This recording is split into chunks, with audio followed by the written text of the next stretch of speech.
পরমারাধ্য শ্রী বাবামণির রাতুল চরণে প্রণাম জানিয়ে এবং আমার সমস্ত গুরুভ্রাতা ও গুরু ভগিনীদের প্রতি সশ্রদ্ধ জয়গুরু সম্ভাষণ জানিয়ে আজকের পাঠ শুরু করছি।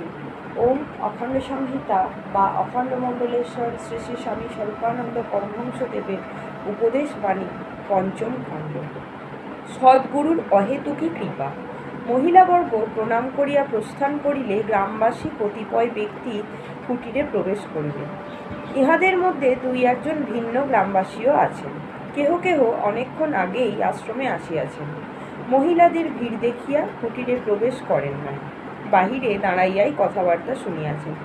কামাল্লা নিবাসী জনৈক ভদ্রলোক জিজ্ঞাসা করিলেন, আচ্ছা মহারাজ, কিছুক্ষণ আগে আপনি বলছিলেন শাস্ত্রে আছে 1 বৎসরকাল গুরু পরীক্ষা দরকার। শ্রী বাবামণি বলিলেন, শাস্ত্রে আরও আছে যে 1 বৎসরকাল শিষ্যকেও পরীক্ষা করতে হবে, তারপরে দীক্ষা দেবে।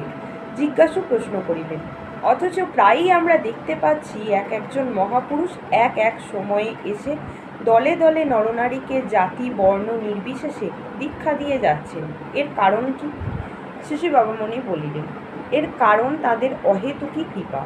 শিষ্য পরীক্ষার জন্য তাদের 1 বৎসর অপেক্ষা করতে হয় না। সূক্ষ্ম দৃষ্টির বলে তারা শিষ্যের ভিতরের সব সংস্কার গঠন ও উপাদান কটাক্ষের মধ্যেই বুঝে ফেলেন। তবে কোন কোন শিষ্যের ভিতরে এই সম্পর্কে একটু দুর্বলতাও থেকে যায়। সেটা হচ্ছে গুরুর বিষয়ে বিশেষ কিছু জানাশোনা না থাকাতে 2-4 দিন সাধনের পরেই নানা রকম খটকা এসে চিত্তকে পীড়িত ও সংশয়ক্লিষ্ট করতে থাকে। এর ফলে অনেক সময় যে জ্ঞানোপদেশ আহরণের জন্য ভিন্ন ভিন্ন সম্প্রদায় মিশে ধর্মমত ও সাধন ভজনের একটা খিচুড়ি পাকিয়ে বসে।